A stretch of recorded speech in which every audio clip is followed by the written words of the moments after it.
afternoon, viewers. You're watching Republic TV and I'm Rakshita Mishra with you. Let's get started with the top story of the day we are tracking. In fact, there's breaking news coming in from Jammu and Kashmir as we speak.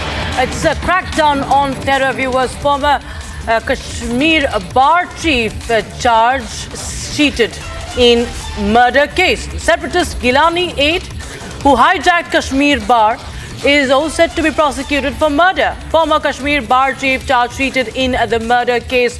That's the big update we have right now. Part of mega crackdown on terror. Gursimran Singh, my colleague, joins us live on the broadcast for more. Gursimran, tell us more details about this.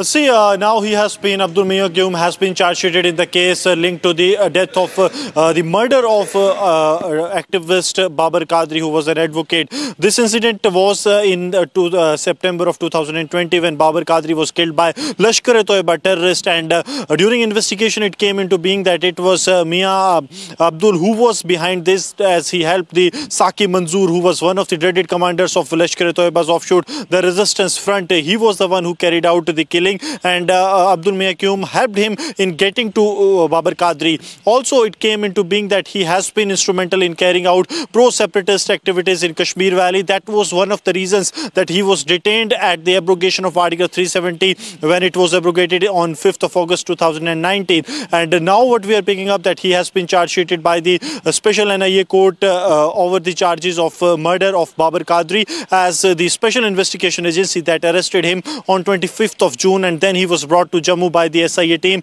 as there were apprehensions of law and order situation in the Kashmir Valley. He was brought here, and during investigation it came into being that he was actively involved. Some of the call details as well as the documents that have been presented by the Special Investigation Agency that was probing this matter presented to the court, and after the hearings the court has said that he has been charged sheeted under the murder charges. To interrupt you there, we are getting in live shots coming in on the story that we're tracking.